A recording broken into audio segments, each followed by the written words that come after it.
Hello and welcome to the CDO Magazine interview series. I'm Nazar Labunets with Ataccama, and today I have the pleasure of talking with Deep Srivastav, SVP Head of AI and Digital Transformation at Franklin Templeton. Welcome, Deep. Let's talk about like general challenges with AI and digital transformation. So the cultural issues, right, which can be challenging in organizational setups. Is there prevents the adoption and the effective like use of AI for operations, like for efficiency?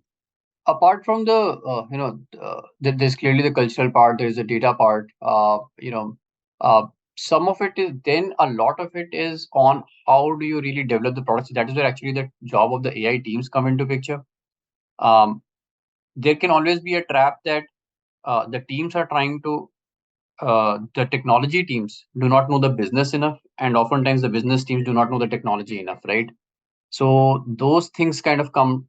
uh, how do you bridge that gap requires a big talent change, right?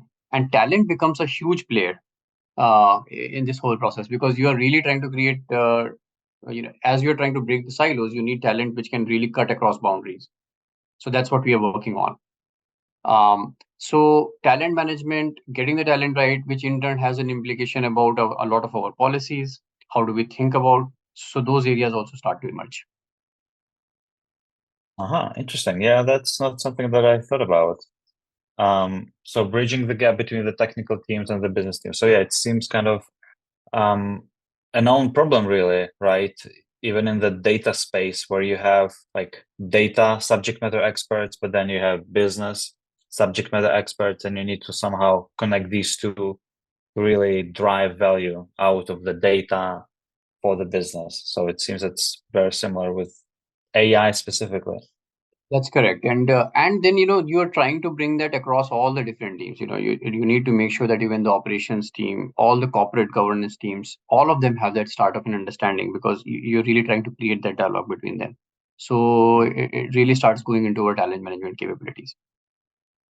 And and whose role is that actually? So you said we need to develop AI teams, but in terms of like bridging those gaps, is that the AI team's responsibility?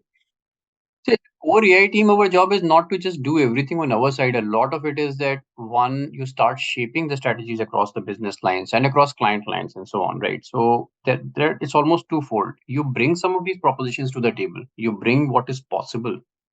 But then a lot of it is about that collaboration, so that the business teams, the different corporate functional teams, they all start thinking and start shaping their strategies along those lines. That's where the dialogue happens. So we play the twofold role. One, bring the capabilities to the table in the core delivery, but then sit with our partners and about how they should be thinking about things differently, um, in the way they run their day-to-day affairs, as well as the way they build up their own functions and practices. Mm. Yeah, I see. I see. Yeah, that makes a lot of sense. All right. So, um, yeah. So part of your work is bringing ideas to the table, bringing projects to the table, showing what's possible, right? And then I'm assuming on the other side, business leaders, CFO, CEO, CEOs, they're looking for some sort of ROI, like what's the return? How do I make sure that this investment, which is usually quite big, expensive, sizable, how do you make sure I get a return, that it brings value to us? So, is there some approach to, ensure a positive ROI on AI projects? What do you think? How does it work for you? It does. You've got to always have that ROI mindset right from the beginning, right? So a lot of it to be begin is also just starting the dialogue about how will we evaluate success, right? So that is different for different functions, different areas, but having those benchmarks, thinking about them right in the beginning, that's a crucial part of it as well. And then being able to set the right milestones. So some of the earlier milestones may not give you the results, but you get a good sense that if we are delivering on certain capabilities and parameters, um, it's a very good indicator that it may be happening in the right direction. Measuring usage and adoption itself becomes some of those intermediate metrics. But the longer term metrics obviously tend to be, much more in terms of financials, about the implications. So yeah, we do have a frameworks which go from the very early stages to the more evolved levels. And obviously, you can take them to newer markets and so on. So that make it more easy to capture. Right. Yeah, that's very sensible, right? Yeah, you first show small results, some milestones, and then the long-term financial results. Okay, that makes full sense. All right, awesome. And like generally speaking, how do you create, a repeatable kind of process for bringing new ideas to the table, testing them, implementing them, and doing that all over again? Yeah, I think that's a great point because it's a big ecosystem, right? It's an internal and external ecosystem. On one side, you've got solution providers, technology partners, people who are really bringing in some of those capabilities to the table. On the other side, because it's specific to our industries, our world, you need to uh, couple those capabilities with our own internal research, which makes them specific to our domain. So there's a lot that happens on the research and experimentation side. That actually creates a lot of challenge because your transformation roadmaps and product roadmaps, they are so much dependent at times on internal research. um, and internal, with research there's always the element of success and failure. So the predictability goes down. It's very tough to sometimes really map out the chart in the right way. But there's a lot of day-to-day experimentation, there are a lot of longer term innovation. So there's that external ecosystem, there is a whole research area, both short term, long term, big innovation kind of stuff that happens. And then there is a lot about making these things practical. So a big focus on product management, and thinking about AI. It's very important to think about a lot of these capabilities in terms of products. So there's a lot that happens around product management, product development, how do you bring them together, and then obviously bringing in the SMEs, the business stakeholders, and driving that adoption. So that's the whole chain and ecosystem we are talking about. It's important to get into a functional mindset. These things don't happen overnight, and these things don't happen as projects and initiatives. These things happen when we think about them as functions, bring in the functional maturity, the talent pieces the talent management that we talk about, and really synchronize that entire effort. Right. Yeah, makes sense.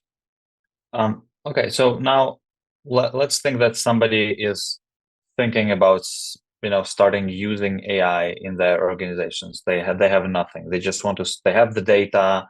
They have some ideas. What do they do first? How do they get started? I think school children are showing the way, right? They got started by writing the essays and so on and so forth as an example. So the important part is that AI should not get always confused with something that will be only big and something that will change something radically in the future. A lot of it is day-to-day decisions, you know day-to-day, right from the way you are reading your research reports, or pulling any information internal. There's a lot of organizational time spent on just extracting information from our own internal documents and searching them and so on and so forth. So things can be as tactical and fundamental as that. And then of course they go from there into the day-to-day decisions, operations management, oversight, dashboards. The dashboards is a very exciting space where things have started to change a lot. You can simply ask the queries and get your questions versus the old style dashboard that used to exist, right? So there is a lot that can be done in each of these little areas, irrespective of what business, what industry, and what size you are in. So you don't need always massive investments to get started. You can do it with, that's the good part with a lot of these technologies. You can get started at a very small scale and just pick stuff which is very intuitive, things that can really happen, that increases your learning, starts getting some benefits, and starts creating the engagement. But then it also starts opening the ideas for what can happen in the future. Yeah, fantastic. Yes, I really like this answer. Um, all right, I think we're done here. Any last words for fellow professionals, for fellow AI enthusiasts? Just want to remind them that this is an opportunity, a once in a generation kind of opportunity, if not once in multi-generation opportunity that we have. By the same logic, it's once in a multi-generation responsibility that we have, right? So these are exciting times, uh, but we should just get together a lot more. We need to connect and to keep that momentum going, but not lose sight of the fact that we are in that lucky space where we are sitting on something significant. So let's do it in the right way. Let's do it in a responsible way, and let's make a lot of change. Yeah, fantastic. Thank you, Deep, for joining me today. And please visit cdomagazine.tech for more interviews. Thank you. Thank you for the opportunity, Nazar. Appreciate the time.